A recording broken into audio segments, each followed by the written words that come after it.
regards to the CBA negotiations, man, and Caitlin Clark's season.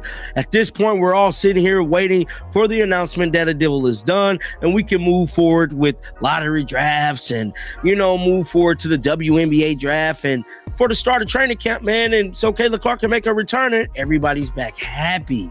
Well, I'm here to tell you, this little small update is not a good one. You know what I'm saying? They still haven't got a deal done. The owners is pretty much kind of stuck in a wall in a corner right now with these players. ESPN has been reporting this thing for the last couple of days. No one was prepared for what ESPN just released. Not the league, not the players, and definitely not the people who thought Caitlin Clark would quietly fall in line. Because what was revealed wasn't just news. It was a warning. According to ESPN insiders, Caitlin Clark's future is no longer tied to the WNBA the way everyone assumed. New deals, new interests, new influence. And a return plan for 2026 that changes everything. But before we even get to that, you need to understand why this moment feels so explosive. She can, all while refusing to sit down and have a meeting with Kathy Engelbert and do negotiations. Like, she literally skipped out on a meeting to go sit down with Kamala Harris and continue to bash the lady in the media, which I'm not a Kathy Engelbert fan. I think she's a bonehead. I think she needs to be fired. I believe all of that. But them refusing to negotiate is not helping anything at this current juncture. So will an agreement get signed? I doubt it. I doubt it. For months, Caitlin Clark has been at the center of nonstop tension. Fouls ignored, benches shortened, respect questioned, and behind all of it, quiet conversations happening far from the cameras. ESPN didn't report rumors. They reported movement. Movement toward a future where Caitlin Clark doesn't need the WNBA the way the WNBA needs her. And that's where things began to unravel. According to sources close to the situation, Caitlin Clark has been approached with multiple off-court opportunities that completely shift her leverage. Endorsements expanding, media involvement growing, and contracts that don't come with whistles being swallowed or minutes being questioned. ESPN made it clear this isn't just about basketball anymore. This is about control, and the league can feel it slipping. Agreement despite their frustrations with the process, man. Now, the current CBA agreement is scheduled to expire at 11:59 tonight. Not tomorrow, not the day after. Today is the damn day. Now, the WNBA PA opted out of previous negotiations, and which was in October. Now it goes on to say, we know what we're asking for. That was not featured college told ESPN. We know that it's too much. Like they're saying, we know it's not too much. My bad, y'all, but it is too much. Aguma K stated this interview. When word started spreading that Caitlin Clark's 2026 plans might not include full commitment to the WNBA, panic quietly set in. Because the one thing the league can't afford is losing the player driving ratings, attention, and global visibility. That's when reactions started coming out. Ephesia reportedly said something that stunned even veteran insiders. Not publicly, not on a microphone, but in a way that made its way back to ESPN sources. The message was simple, and it was unthinkable just a year ago. Caitlin Clark doesn't need this league to define her. That sentence alone shook people because it wasn't disrespect. It was reality. And reality is dangerous when leagues pretend they hold all the power. Then Stephen A. Smith stepped in. When Stephen A. speaks, leagues listen. And this time, he didn't dance around it, according to Stephen A.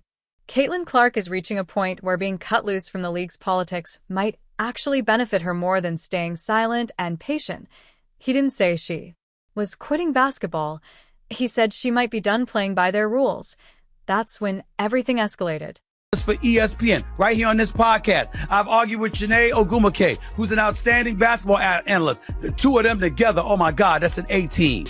No doubt about it. Nothing but love for both of them. And Monica McNutt, one of the preeminent voices of the New York Knicks, and what she's doing with her career. They know they got my support, all love. But I'm waiting for you to say I was right. Caitlin Clark can ball. She should have been on Team USA because you needed the marketing buzz. I didn't say she was better than all 12 players that were on the team instead of her.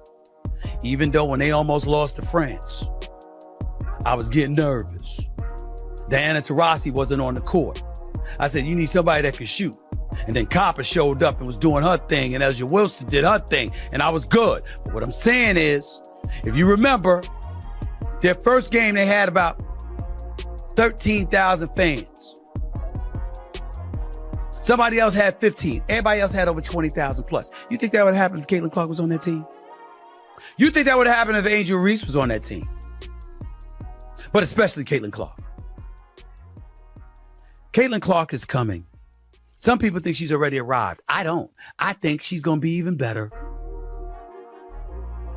And I think that what she has done for women's basketball, especially in this country, has been phenomenal. There is no woman, no matter how great you were as a player, Cheryl Swoops, there is no woman who should negate mentioning Caitlin Clark and what Caitlin Clark is doing for the game. I know the Monica McNutts and others were getting very, very frustrated at all. ESPN sources say league executives were furious, not at Caitlin Clark, but at the narrative slipping away from them.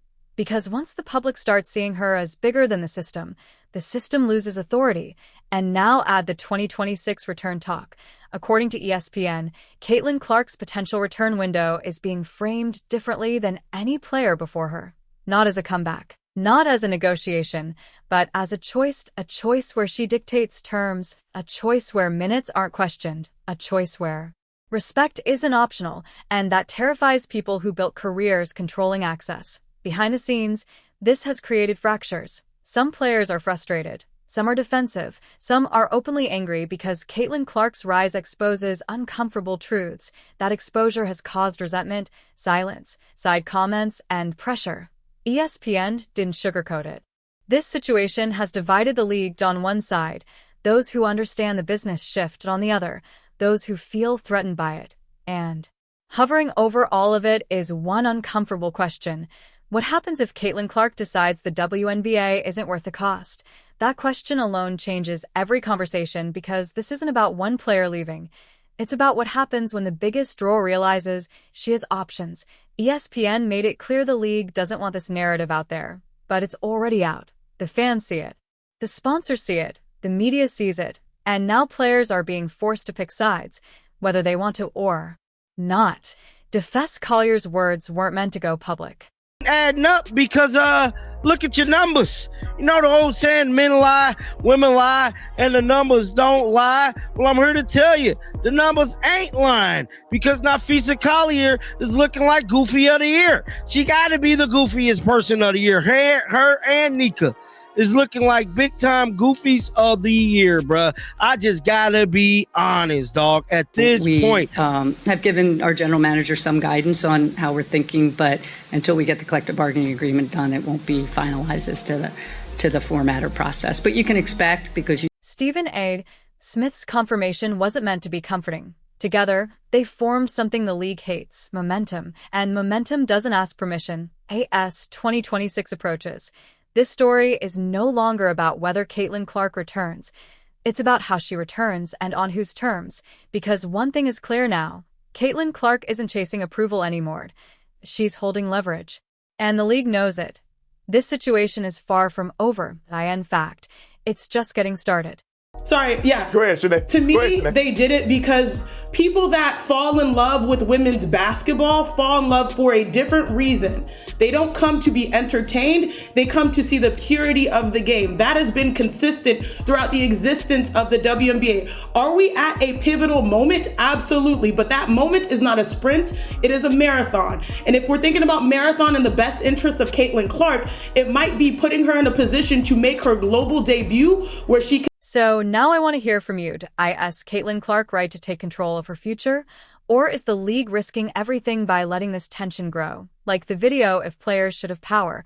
Comment what you think happens next. Subscribe because the next chapter of this story could change the WNBA forever.